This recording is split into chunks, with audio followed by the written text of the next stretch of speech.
আলহামদুলিল্লাহ, আজকে আপনাদের সম্মুখে আলোচনা করার চেষ্টা করব সদকাতুল ফিতর সম্পর্কে। রমজান মাসে আল্লাহর যাবতীয় হুকুম আহকাম পালনে ত্রুটি বিচ্যুতির ক্ষতিপূরণ স্বরূপ ঈদ উল ফিতরের দিন ঈদগাহে যাবার পূর্বেই সদকায়ে ফিতর আদায় করতে হবে।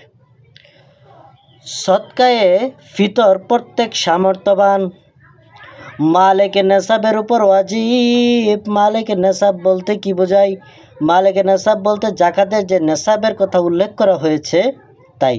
তবে জাকাত ওয়াজিব হবার জন্য যেভাবে নেসাব পরিমাণ সম্পদ 1 বৎসর পর্যন্ত মালিকানায় থাকতে হয়, সদকায়ে ফিতর এর ক্ষেত্রে তার প্রয়োজন হয় না। কেবলমাত্র ঈদ উল ফিতরের দিন সুবহে সাদেকের পর থেকে নেসাব পরিমাণ মালের মালিকই তার উপর সদকায়ে ফিতর ওয়াজিব হবে, যাদের পক্ষ থেকে সদকায়ে ফিতর আদায় করতে হবে। যাদের লালন পালন ভরণ পোষণের বা নিজের উপর ওয়াজিব, তাদের পক্ষ থেকে ফিতরা আদায় করাও ওয়াজিব। যেমন নাবালেগ সন্তানের পক্ষ থেকে, স্ত্রীর পক্ষ থেকে, পিতামাতা যদি তার উপর নির্ভরশীল হয় তবে পিতামাতার পক্ষ থেকে, কৃত দাস দাসীর পক্ষ থেকে সে আদায় করতে পারবে। সদকাতুল ফিতরের পরিমাণটা কি?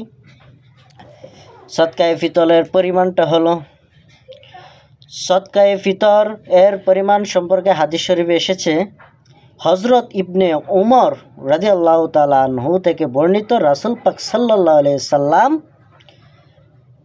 সদকাতুল ফিতর ফরজ করেছেন 1 সা খেজুর বা 1 সা গম বা 1 সা জব, যা বর্তমান আমাদের হিসাবে 1 সের 12.5 ছটাকের সমপরিমাণ হয়।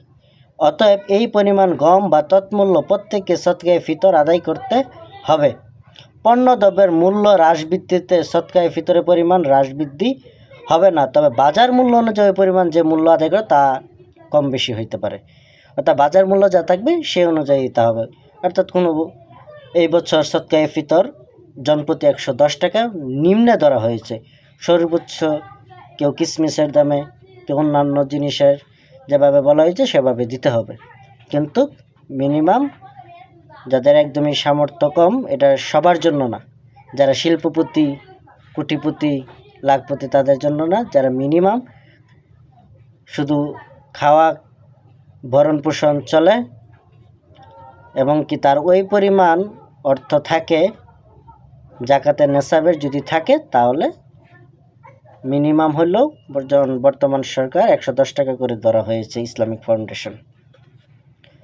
ফাউন্ডেশন কর্তৃক নির্ধারিত জনপ্রতি 110 টাকা। তাই সেভাবে আমরা কি সদকাতুল ফিতর আদায় করে দিতে হবে। আদায় করাটা আপনার জন্য ওয়াজিব, কেননা এটা গরিবের প্রতি হক, এটা গরিবের হক আপনার সম্পদের প্রতি, এটা আপনার পৌঁছে দিতে হবে। এখন তো সুবিধা, সবাই আসে, কিন্তু সৌদি আরব বা বিভিন্ন আরব কান্ট্রিতে নিজে নিজে গিয়ে দিতে হয়। আমাদের জন্য এত সহজ, অথচ আমরা এটাকে অবহেলা মনে করি। আমরা মনে করি আমাদের সম্পদ তাদের কেন দিব। আরে বেটা, আল্লাহ যে সম্পত্তি না দিত তুই মালিক হইতে কি করে? তাই আল্লাহ তাআলা আপনাকে ধনী বানাইছে, আবার ফকির বানাইতেও বেশি সময় লাগবে। আল্লাহ কি বলেন? সব কিছুর মালিক হলেন তিনি, রব্বুল আলামিন। তাই তো কবি বলেন, নদীর ঘাটে দাঁড়িয়ে থাকো কেহে মাঝি ভাই, বেলা ডুবার আগে আমি ওপার যেতে চাই।